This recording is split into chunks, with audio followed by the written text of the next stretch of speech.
Hello and welcome to the Partner Playbook. This is a podcast where we interview HubSpot partners about how to succeed in the HubSpot ecosystem. I'm Ryan Gunn, the founder of Attribution Academy. And I'm Brian Garvey, one of the co-founders at Profoundly. Today we're joined by Michelle O'Keefe, CEO of Engaging.io. For over 16 years, Michelle has led Engaging.io, making it one of HubSpot's top elite implementation partners.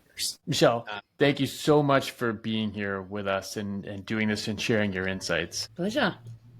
Happy to be here. All right. So to kick things off, we like to ask every guest about their HubSpot origin story. So tell us a little bit about your journey. How do you discover HubSpot? How do you decide to become a partner in the ecosystem? Yeah, I think our story is probably a bit atypical. We've been around since 2009 doing sort of CRM migration and technology integration projects with all sort of platforms. Back then, HubSpot was marketing automation specifically, and we did work with a lot of marketing directors at the time, and they loved HubSpot. So we kind of just naturally said, hey, try this. It's great. It's great for lean teams. You'll be able to see what's working, what's not working. And Ralph, one of our co-directors, you probably remember Brian, but he thought, why are we doing all this for free? Let's sign up to get commission for it. I didn't know that at the time. So this is before there was an office in Australia, HubSpot office in Australia. And I was getting these random phone calls from the lovely Clodagh back in Ireland going, you need to sell more. You need to sell more. I'm like, I don't even know who you are. Why are you asking me to sell stuff? So it took us a while to work that one out. And then the office opened here, and I think we got Money Mads as our CAM, and he sort of helped us with the whole selling thing. But to be honest, it wasn't really until 2017 that we decided to get serious about being a HubSpot partner. So there are a few years in between where we just mucked around and did our thing. That's amazing. As you made that sort of transition, Michelle, one of the questions I guess I'd have is like, there were a lot of partners. There's a lot of partners then, there's a lot of partners now. Like, how does Engaging differentiate itself from the other partners that are out there? Yeah, I think we never tried to be a HubSpot partner. Even when we joined and made the decision internally to make it a really big part of our go-to-market strategy, we still knew what we were good at, and that was working with mid-market, per-market customers with complex technical requirements and complex process requirements. I mean, 2017 was a bit early to jump on the HubSpot bandwagon as far as, it fitting with those sorts of customers, but there were definitely elements that we knew could help them from the pain that they were in. And we definitely saw the ongoing roadmap into that sort of single code base really was the catalyst for us making that decision. And it was to be brutally honest, it was a very bumpy road between us and HubSpot at that point, because HubSpot was very much not even close to upmarket from a product perspective, as well as a sales rep perspective as well. So we would tend to elongate sales processes because we're like, well, we got a quote on a $200,000 or $300,000 integration. Not going to cut corners on that. And the reps are like, no, I need to get it in this month. So it's like, yeah, okay, just cool your jets. We don't even know what we're integrating yet. Yeah, we weren't HubSpot's favorite in those early years. I think it's probably fair to say. Well, certainly a favorite now. Yeah, things changed eventually. So we stuck to our guns. I would probably point that out, is that I think sticking to what was the right thing for our customers and what we believed that was, and kind of wearing that disconnect and that unhappiness was really important. It sounds like HubSpot kind of caught up to where you already were, which is a good place to be ahead of the software. But you guys are definitely known to be one of the more technical partners in the ecosystem. In fact, I was on your website right before this recording. I didn't realize that you guys did apps. Like, you have a couple of apps as well. Yeah, in the marketplace, you mean? Yeah. Yeah. I mean, we build lots of fun stuff for customers, and some of them we hear, repetition for the need, or similar sorts of needs from other customers as well. And we think, well, it's not that much lift to sort of productize it and get it onto the marketplace. We do zero advertising or marketing for those, by the way. Like, they just kind of sit there, and we talk about them when other customers sort of raise that need. But we did actually try to build some proper products a couple of times over the journey, but we've never really had funding in our agency, and they're the sorts of things that you really, if you're going to put to market, you need to build the infrastructure and support around them and maintain that. And we weren't really in a position to do that when we did those, but I think we might almost be about to change that dynamic. Nice. That's exciting. Watch the space. I was just earlier today, I was compiling a list of companies that build apps specifically for HubSpot. It's not just like a data sync that happens to integrate with HubSpot. It's like there's dedicated functionality, workflow actions, that kind of thing. So I'm going to have to add you guys to that list. Yeah. They're a bit old now, but yeah, you can definitely add us to that list. Well, certainly if you have something else coming, then I'll give you a little bit of free marketing on that list. But thank you. What kind of made you guys decide to go that technical route? Were you already just kind of technically savvy people and built that into the services? Yeah, we were. So it was completely by accident. I'd like to say that everything was by design, but we've been in the technical space for such a long time. And I think, so being in tech, things change all the time, but also being an agency, things change all the time. So some days I just sit down and think, what on earth am I doing? But a lot of change, get comfortable with it. We've seen a lot of changes over the years. And one thing, I guess our point of difference, or what we were really good at, was the technology side. And just because we had the people that could do that, but could also understand the customer's needs as well as being technical. And that was just the nature of who we were. It wasn't by design. So we just kind of stuck with that. A lot of people kept coming back to us because we were good at it. It's sort of, especially when you start an agency, for any of those new HubSpot partners out there, it's really hard to say no to anything. So we said yes to everything. And then at one point sort of raised my head and went, well, we're all things to all people, and that is not a good business model. So yeah, it can happen. It still happens sometimes today. It's hard to say no. Yeah. Michelle, you mentioned earlier that like in the beginning, you're kind of feeling your way around and obviously you're now elite, like things really fell into place. Like, can you talk a little bit about, were there particular things along the journey that made a big difference in sort of how you worked with HubSpot, or just sort of success, sort of traction in the market? Yeah. It was probably a couple of things. I mean, the product catching up helped because we were kind of already ready to deliver more complex or more upmarket projects with our processes that we had. So the evolution of the product and it sort of getting there really helped us. But to be honest, as 4 directors, we all have very different competencies. None of us are salespeople. And we had this idea that we needed to have a salesperson to sell shit so we could get money in the door, which I think most people would agree with.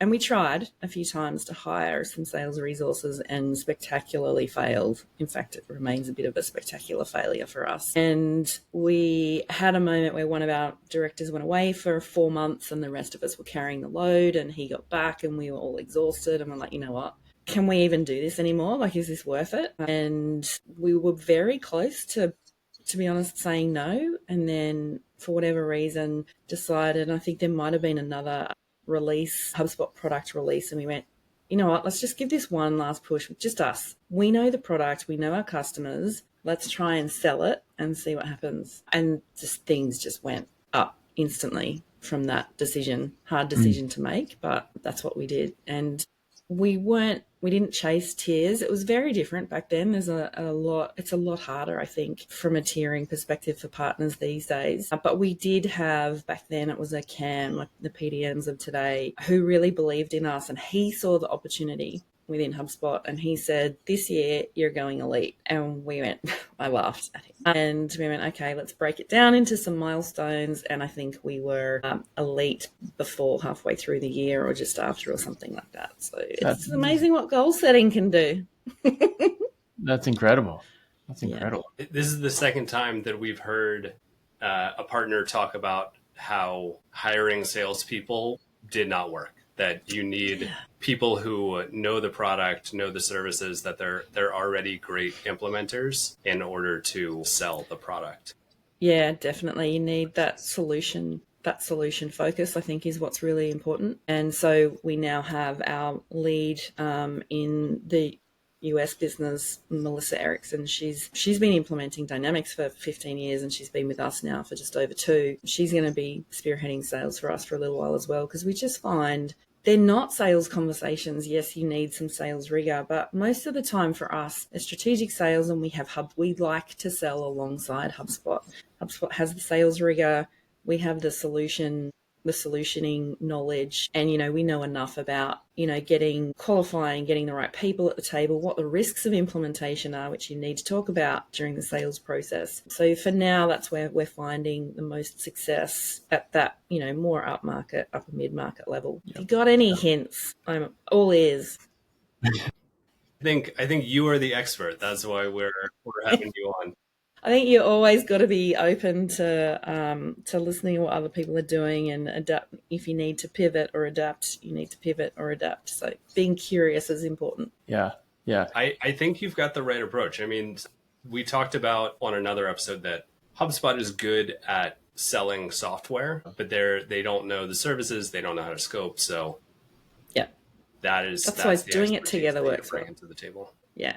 And to be honest, this is probably opening a bit of a can of worms, but it's not every rep that can sell that way. So we find, and it's different in different regions, but we find we almost qualify reps that, we know are going to be able to appreciate what we've got, work with us in a sales process, because they're just not all like that. Yeah. So we still, in that instance would be causing friction. I think you also, if I remember correctly, I think as you moved into the US in particular, like, not only did you continue to say ultra technical, I think you sort of focused. There was some verticalization that happened. And you mentioned, I think in past life, like case studies playing a big role and so on. We talk about that a lot as a best practice. I don't know if you can speak to the role that played for you. Yeah, definitely. I mean, there's 2 key evolutions, I guess, that we made moving into the US market. And that was, other than some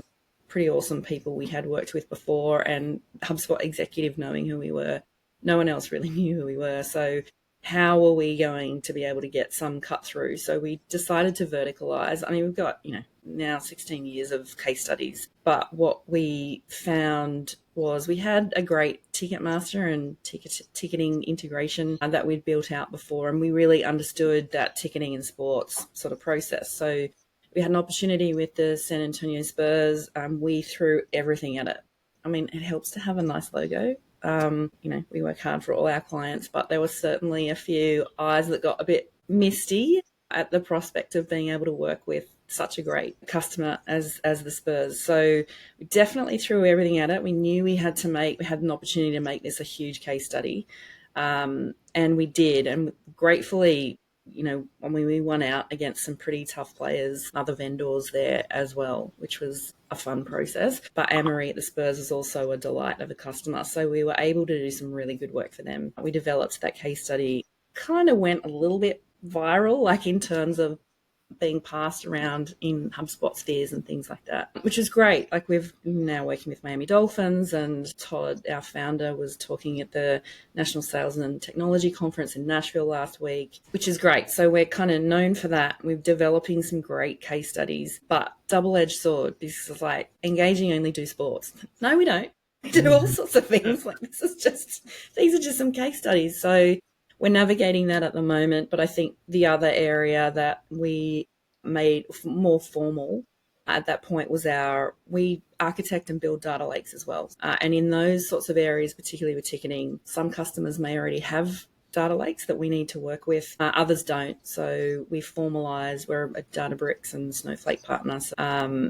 We doubling down on that element, I guess, of the offering that we've got. Not outside of HubSpot, but just to complement HubSpot and to really help set customers up to own their own data long term, because that's what they should be doing. We believe that from day one.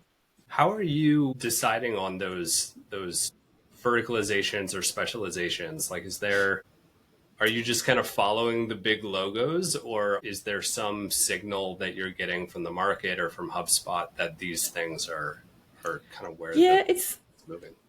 I think it's a combination of the opportunities that are presented to you at the time, and talking to your strengths. So, we had a think case studies, as you said, Brian, are key to everything. Customers just want to know that you can do what you're telling them you can do. And to be able to read a case study that's solving a similar need to theirs, or to be able to talk to someone that's been through the process with you, is the most powerful asset, sales asset we can have as partners. So I think a bit opportunistic. So what opportunities do we have? But talking to people about the strengths that we have and what we've been able to do before. And when you get that opportunity for a big logo or a great case study, like just it can be anyone, but if it's a really good story, that's worth its weight in gold, because it can help HubSpot sell too, right? If you talk to the reps about, hey, this is what we were able to solve, they don't often see that side of it. They sell stuff, they're kind of out the door. They don't get to see the end result, which is a little bit sad. But so they actually like hearing those stories as well. So I think just being opportunistic, probably sometimes you have to treat those opportunities as a bit of loss leaders, like a sales effort in themselves. I think it's fair to say we overservice the Spurs, but we were very happy to do that. Todd flew from Australia to deliver training in real life in San Antonio just because he had to. So, yeah, there's a bit of that. But just there are a lot of sports teams. There are a lot of sports teams. I'm just throwing that out there. Like, could we know. We know, Brian. Nice. We're talking to you, FIFA. So many things I could say right now.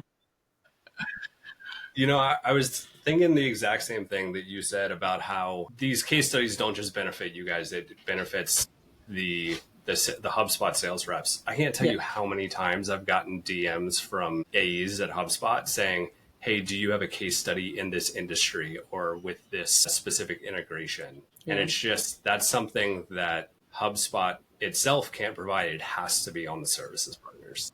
Yeah, it kind of, and we get leaned on a lot for those, and our customers get leaned on for a lot of references and things like that as well. But we actually just built an AI. I'm not going to use the right words here because I didn't build it, but it's a case study sort of finder on, so all of our case studies, all of the work that we've done over all of our time, what HubSpot hubs, what verticals, what were the outcomes. So you just sort of put in what your needs are, and it'll spit out the if there is a recommended case study or closest case study to it. Is that so? That's based on case studies you guys have already built. Yeah, that's for us. We won't do it for other partners just yet, but you know, never say never.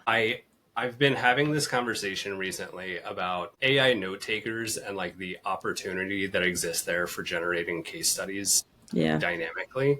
Yeah. I think that we're starting to see some new tools in the market that enable that kind of functionality where you could not just look at a single meeting, but like query the entirety of a client's video interactions with you. We have custom GPTs for that. Yeah. That really accelerates case study production, I'm sure. Yeah. Oh, like everything, really. I mean, to be honest, the pace of change is exhausting, and I'm sure it's not just us. But and it is for customers, and that's a whole nother topic. But yeah, we have an internal AI committee that kind of look at key tech that we want to use, how it should or could influence our workflow, how it could or should influence the work that we're doing for our customers and how they're using it. We agree as a team what those are going to be for the next sort of 6 months, and then we'll reevaluate. But at some point you kind of got to go, we've got something here, let's use it for a little bit, and then we'll reevaluate. And then there'll be like 150,000 new AI tools by the time that, you know, you come back, pop your head back up to have a look around. I'm tired just talking about it. Having an internal AI committee is really interesting. I have not heard of other partners really doing that. I mean, I know that some are integrating AI into their services, but I think a lot of partners have analysis paralysis because of exactly what you said. Like there's the pace of innovation is so fast that by the time they develop some service, there's 5 other tools. But it sounds like you guys have kind of figured out a way to make it work. Yeah, I mean, a lot of cross competencies. So, you know, we've got a really highly spec tech team. We've got great solution consultants, they do very different roles, right? So, we need to have all sorts of people having input into what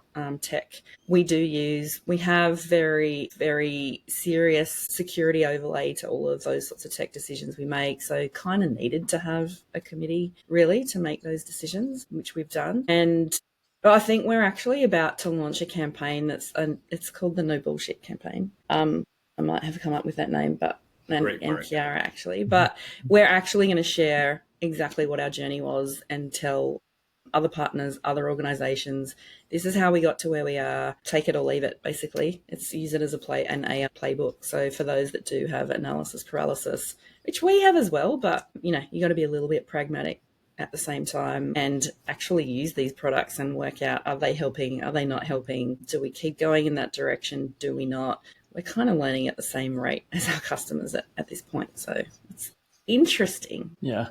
We're talking about the pace of change and everything. Like, in terms of the future, do you have predictions? Like, as you look ahead, how do you see the ecosystem sort of changing? I think really good question. I think I never allow myself to get too comfortable. It's not a great position, I think, to be in. The only thing we really make sure we're keeping at the center of our focus is making sure we're doing the right work for our customers and we're helping them succeed. It's kind of like, when people used to game their Google algorithms and that sort of thing, and they'd load up all their keywords and whatnot. And then, there'd be a Google update and all of a sudden they got no rankings. Like, just come up with good, useful content for people that might want to read it, that are your ideal customer. It's not rocket science, people. Don't game the system. Don't think about it any other way. Don't stray from what your core fundamental reason for being is. Yeah. And you kind of got to trust that everything else around you will follow, because that's all HubSpot wants, is success with customers. HubSpot succeeds with customers, they grow. It's, again, not rocket science. Sometimes that means we need to be a little bit brave with how we do it.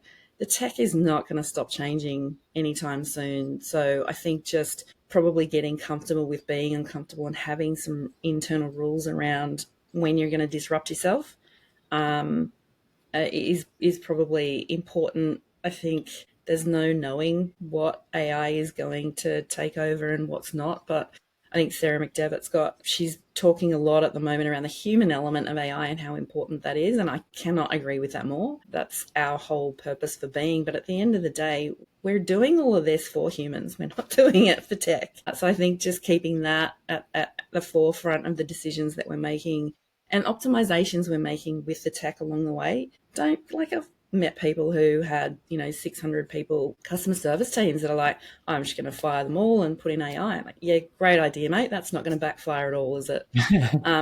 Just come on, people. Yeah.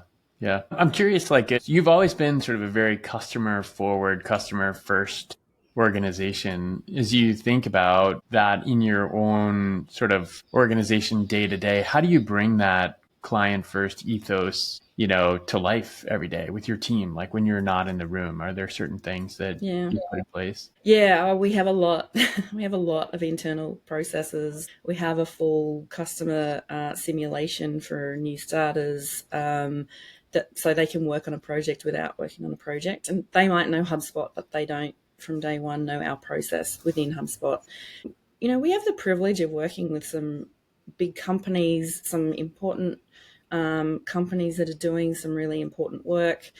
And we have an opportunity to optimize what they do and to change and inform what they do. And that's something we take really seriously. But conversely, our people get a lot out of doing that. Like, that's really fulfilling, being able to do that for not just one company, but actually a lot of others, and being able to talk with some authority in being able to make some recommendations of what we've seen work well elsewhere. So that one of the core tenets of our values is that curiosity and collaboration and commitment. So you don't do anything in isolation by yourself. You come up with better ideas together as a team. You're really curious about these problems that you're solving, if they're problems or are there opportunities here. Because at the end of the day, if you're moving tech stacks, that's the single best opportunity your customers are ever going to get to make these changes and clean their data. I know I harp on that a lot, but please clean your data, people.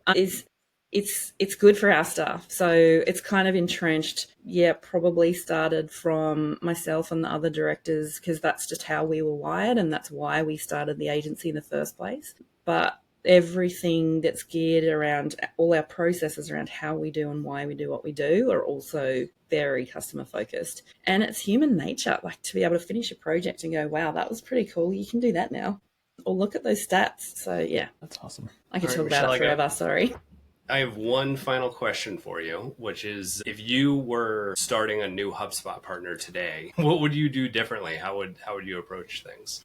Think one of the things about HubSpot's partner ecosystem that is really different to any other is the collaboration with other partners. Find out what it is that you stand for. You need to stand for something. You can't just be like everyone else. So start with your people or yourself and what you're good at. There's no better place to start from there. But lean on other partners and the mistakes they've made. Like, honestly, the mistakes we've made. And you, Brian, know how vocal I am about sharing that. I talk to new partners all the time that are about to enter the ecosystem. There are a lot of partners out there that are willing to share and help you. So don't do it by yourself. Do it with others. They won't all be like that. That's, that just is what it is. But for the most part, partners are very helpful. So probably lean on other partners in the ecosystem, how they've done what they've done. If they're kind of similar to you, how did they get there? What's working about how they're working? And then plan for that. Setting goals. I mean, sounds like a no-brainer, but we were a bit slow to the party on that one. But setting goals definitely helps. Find some friends within HubSpot as well. Again, not everybody, but it's good to just sometimes have a call, blurt out everything, get the other sort of viewpoint and go, yeah, okay, that's put it all in better context for me. But, you've got people you can reach out to. HubSpot's very open, I find, about the direction that they're heading in. So don't be afraid to ask. So Nice. They'd be my top ones. All right. I think that's going to wrap us up for this episode. Michelle, thank you so much for joining us, sharing your HubSpot partner journey. Happy to. Before we go, do you want to let people know where they can find more info about engaging.io and shout out anything that you guys have been working on recently? Yeah. Where you can find us at engaging.io. That is also our website. But there's some pretty cool case studies and things like that on there. In fact, I think we're about to relaunch our website pretty soon as well. We're always on LinkedIn posting case studies, other fun bits and pieces. I'm kind of opinionated on LinkedIn. If that's your thing, then by all means, connect with me there as well. I'll be at Inbound. The whole US team will be at Inbound as well. So if anyone's headed there, please hit us up. I'd love to meet other partners and have a chat. We'll have to meet there. I'm going to be there. Yeah. Awesome. Yeah. In real life. Yeah. All right. Amazing. Brian, what's going on at Profoundly? Lots of things. We are just continuing to scale, surpass some pretty major milestones as an organization. So just having fun, helping people grow better. Looking forward to Inbound. We're sponsoring this year, so excited to be there. And all three of us will have to catch up while we're in person. So yes, please. Sounds great. Yeah. How about you, Ryan? What's going on at Attribution Academy? I've got something a little different this week. So as we're recording this hasn't been announced yet, but it will be by the time the episode goes out. HubSpot Academy is launching several new boot camps, and I will be one of the instructors for their AI boot camp. So enrollment opens for that on August 15th, and you can head over to HubSpot Academy to check it out. Nice. Congrats. Awesome. All right, that's going to close things out for this episode of the Partner Playbook. Thanks again to our guest, Michelle, and we'll see you next time. Thanks, Michelle. Thanks, Tim.